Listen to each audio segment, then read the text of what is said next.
Nick Calhoun had spent most of his life in Lawrence, Kansas, a town nestled in the rolling hills and endless fields of the Midwest. Known for its college town charm and fiery sunsets, Lawrence was a place of familiar faces and comforting predictability. Nick grew up with stories of local hauntings and mysterious happenings told around bonfires, but they never fazed him. After all, Kansas wasn't the kind of place for monsters, just tornadoes and the occasional ghost story. Wyoming, though, was different. It was wilder, untamed, and vast in a way Kansas wasn't. The land stretched out under a sky so big it made you feel small. Nick was driving through this alien landscape on his way to meet an old friend in Montana. His beat-up truck rattled as he pulled into a lonely gas station off a dusty two-lane highway. It was mid-afternoon, but thick clouds hung low, threatening rain. A crooked wooden sign reading "Last Stop for 50 miles" creaked in the breeze. The gas station was more rundown than he'd expected, with peeling paint and a flickering neon "Open" sign. He filled up the truck, then headed inside to grab a drink. The place smelled of motor oil and mildew. An old man sat behind the counter, watching a static-filled TV. He barely acknowledged Nick, except to mutter, "Storm's coming. Be careful out there." Nick nodded politely, paid for his drink, and headed back to his truck. But as he was about to drive off, he saw something, or thought he did. Movement, just out of the corner of his eye, near the tree line beyond the station. It was too quick to make out, but it didn't move like a deer or a person. Something about it unsettled him. Shrugging it off, he drove another few miles before deciding to pull over at a picnic area to stretch his legs. The place was empty except for a few faded picnic tables and a small fire pit surrounded by weeds. He figured it would be a good spot to relax before the next long stretch of road. The air was heavy with the smell of wet earth, and the breeze whispered through the trees. As Nick sipped his soda, the feeling returned, that sense of being watched. He scanned the woods, the cloudy sky above casting an eerie gray light over everything, and then he saw them. Eyes, reflective and too high off the ground, watching him from the shadows.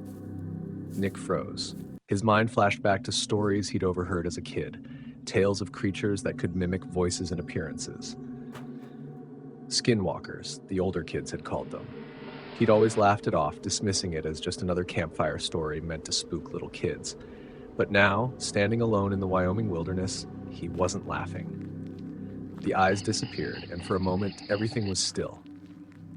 Then came the sound, a rustle in the bushes, deliberate and heavy. He grabbed a stick from the fire pit, its charred end still sharp. It wasn't much, but it was better than nothing. "Who's there?" he called, his voice steady despite the adrenaline coursing through him. No answer, just silence. Suddenly, a voice called back, his voice. "Who's there?" Nick's blood ran cold. It wasn't an echo. It was a perfect mimic coming from the woods. He backed toward his truck, keeping his eyes on the tree line.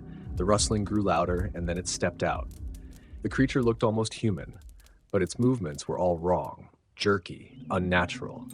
Its skin was pale and stretched tight over elongated limbs, and its face was featureless except for those glowing, reflective eyes. Nick didn't wait. He bolted for the truck, heart pounding as the creature let out an unearthly screech. He threw open the door and started the engine, tires kicking up gravel as he sped back toward the highway. In his rearview mirror, he saw it give chase, faster than anything he'd ever seen. The road twisted through a wooded canyon, and Nick struggled to keep the truck steady on the slick pavement. The creature didn't relent, its hulking form weaving through the trees like a predator honing in on its prey. At one point, it got close enough to slam into the back of the truck, the impact jolting him forward. He gripped the wheel tighter, cursing under his breath. Ahead, he spotted a small clearing with an old campsite. With no other option, he swerved off the road and skidded to a stop. Grabbing a road flare from under the seat, he jumped out and lit it, the red glow illuminating the darkening woods. The creature stopped just at the edge of the clearing, its eyes fixed on him. It didn't like the fire. He could see it hesitate, pacing the tree line. Nick kept the flare high, circling slowly to keep it between himself and the creature. As he stood there, His thoughts drifted to his younger sister back in Lawrence.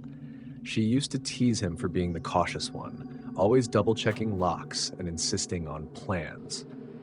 He'd call her as soon as this was over, assuming he survived.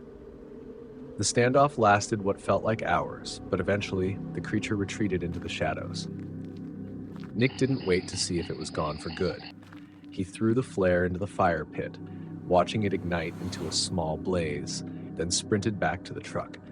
He drove non-stop until he reached the next town, a speck on the map with a diner and a motel.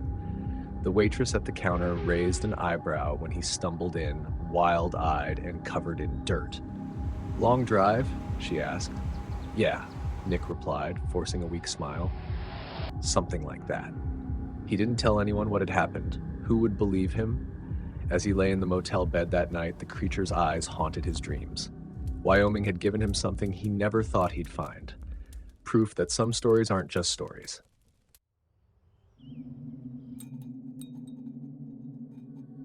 David Davidson had never been one to shy away from adventure. Growing up in the rugged expanses of West Texas, he'd spent countless weekends hiking through the arid canyons and camping under the infinite starlit sky. Texas was a land of extremes. Scorching summers, wild storms, and a landscape that seemed to stretch forever. It was familiar, almost comforting in its vastness. But the Northeast was different. New York State's dense, shadowy forests, moss-covered boulders, and tangled undergrowth were foreign and intriguing. When a friend recommended a solo camping trip to the Catskills, David couldn't resist. "Perfect for unwinding," the friend had said. David packed light, his trusty tent, a few provisions, and a well-worn camping knife, and drove out on a crisp, sunny April morning. By mid-afternoon, David had found an ideal spot to pitch his tent near a secluded clearing by a babbling creek. The air was cool, carrying the earthy scent of damp leaves and wildflowers. Birds chirped overhead, and the sunlight filtered through the canopy, casting dappled patterns on the ground. It was perfect. Almost too perfect. David spent the day exploring the area, marveling at the lush greenery and towering maples. The solitude was a welcome escape from his busy life back in Texas. As the sun began to set, painting the sky in soft oranges and purples, he built a small fire and cooked dinner, savoring the serenity. It wasn't until the fire began to die down that he felt it, the unmistakable sensation of being watched. At first, he dismissed it as nerves. After all, he was deep in unfamiliar woods, alone for the first time in months. But then he heard it, a faint rustling in the underbrush, too deliberate to be the wind. His heart quickened as he scanned the darkness beyond the firelight. The rustling stopped, replaced by an eerie silence. "Probably just an animal," he muttered, trying to convince himself, but the feeling of unease lingered. Then he saw it. Just beyond the glow of the fire, a shadow moved, too large to be a deer, too fluid to be human. The figure paused, crouching low as if studying him. For a brief moment, the flickering firelight caught its eyes, gleaming, reflective, and unblinking. David froze, every muscle in his body tensed. The creature moved again, slinking silently into the trees. David's mind raced. Was it a bear? A wolf? No, it didn't move like either. He remembered the whispers he'd overheard while preparing for the trip, rumors of strange sightings in the Catskills. Unidentified, they called it. Some claimed it was an undiscovered predator. Others swore it wasn't of this world. He'd laughed it off at the time, but now his skepticism wavered. Clutching his knife, David stoked the fire, its renewed warmth chasing away the shadows. He stayed up for hours, his ears straining for any sound, but the creature didn't return. Eventually, exhaustion overtook him, and he dozed off in his tent. He woke abruptly to the sound of something heavy crashing through the woods. The fire had gone out, leaving only smoldering embers. Grabbing his flashlight, David stepped outside, his breath visible in the chilly night air. The noise was coming closer, accompanied by low, guttural growls that sent chills down his spine. Suddenly, the creature burst into the clearing. It was unlike anything David had ever seen, tall and gaunt, with limbs too long and joints bent at unnatural angles. Its skin was a mottled gray, stretched tight over a skeletal frame, and its eyes, those terrible glowing eyes, locked onto him with predatory intent. David bolted, adrenaline propelling him into the woods. Branches clawed at his face and arms as he ran, the creature's guttural snarls echoing behind him. He tripped over a root and tumbled to the ground, scrambling to his feet just in time to see the thing leap at him. He swung his knife wildly, the blade catching its side. It howled, a sound so piercing it seemed to vibrate in his bones, then disappeared into the darkness. Breathing heavily, David stumbled back toward his campsite. He knew he couldn't stay there. Grabbing his pack, he extinguished the last of the fire and started down the trail toward his truck, the knife still clenched in his hand. The hike was treacherous in the dark, the flashlight casting shaky beams of light ahead. The creature was never far, its glowing eyes occasionally visible in the distance. David's mind wandered to his parents back in Texas, their unshakable faith in his resourcefulness. "You've always been a survivor," his dad had once told him. He clung to those words now.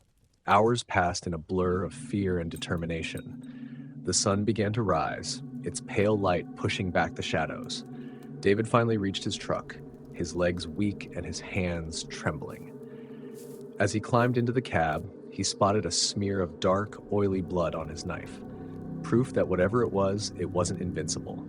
He sped down the gravel road toward the nearest town, dialing 911 as soon as he had cell service. The operator listened as he recounted his experience, but her response was frustratingly neutral. "We'll send someone to check the area," she said. He knew she didn't believe him. Back in Texas, David couldn't shake the experience. He avoided camping trips and woods altogether. The creature hadn't just attacked him. It had left a mark, a lingering unease that wouldn't fade. He didn't care if anyone believed his story. He knew the truth, and that was enough. Some places, he realized, weren't meant for people.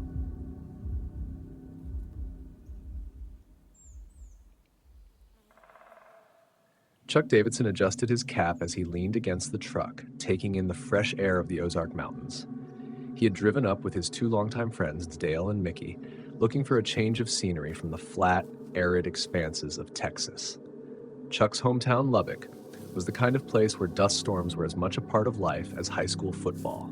The idea of lush, green woods and pristine mountain lakes was too tempting to pass up. The trio had arrived early in the morning, their truck loaded with fishing gear, coolers, and enough supplies for 3 days. The air was calm, the sky a pale blue streaked with high clouds. The mountains loomed around them, cradling the lake like a secret tucked away from the world. The three friends set up camp near the water's edge, their laughter and easy camaraderie filling the quiet space. The first day was idyllic. They spent hours casting their lines into the lake, pulling up bass and trout with satisfying regularity.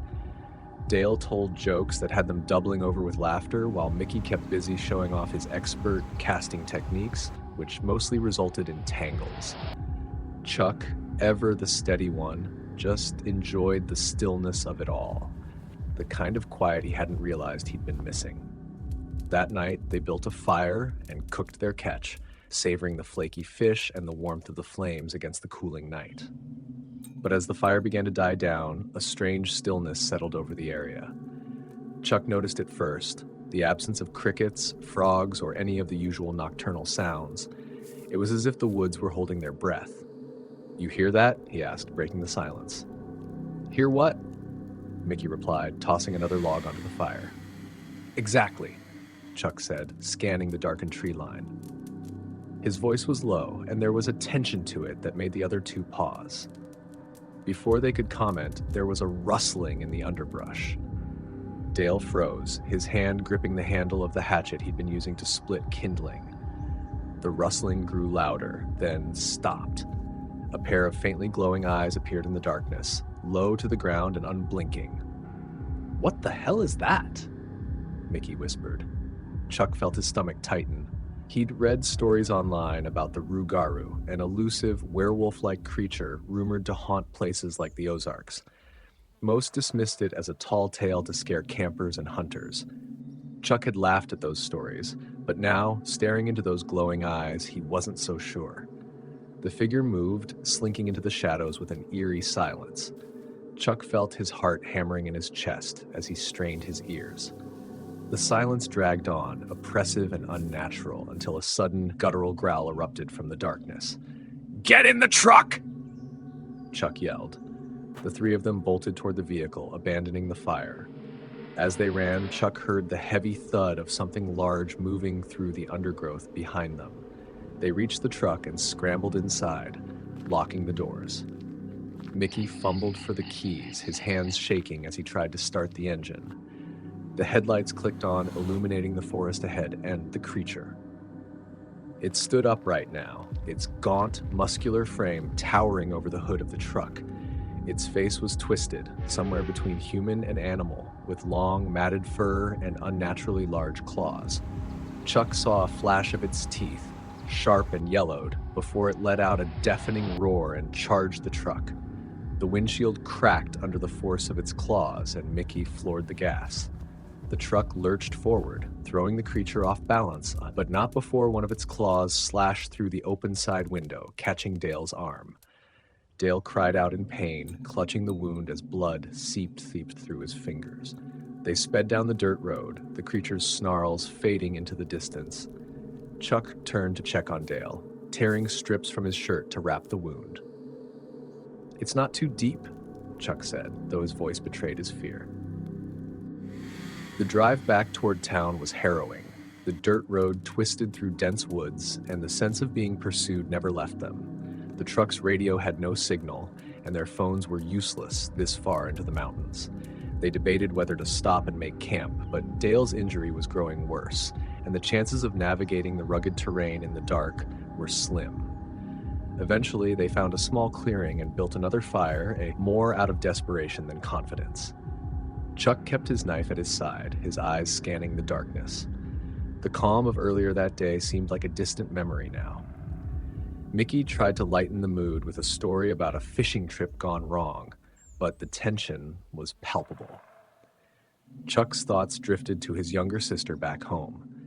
He remembered teaching her how to fish at the lake near their house, her laughter ringing out as she reeled in her first catch. He wondered if he'd ever hear that laugh again.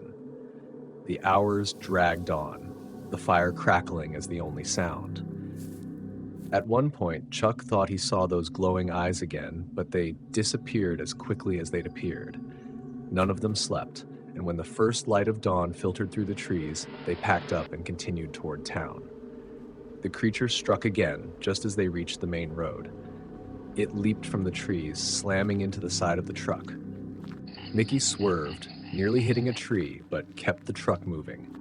Chuck grabbed the rifle they kept under the seat and fired a shot out the window. The creature let out another piercing roar and disappeared into the woods. When they finally reached the edge of the town, they called the police. An officer took their statement, but it was clear he didn't believe them. "Probably a bear," he said, scribbling in his notebook. Chuck didn't bother arguing. Back in Texas, Chuck couldn't shake the memory of that night. The Rougarou, or whatever it was, had left more than a physical mark on Dale's arm. It had left a scar on all of them, a reminder of the thin line between legend and reality. Chuck didn't need anyone to believe his story. He knew what he'd seen, and he had no intention of ever going back to the Ozarks.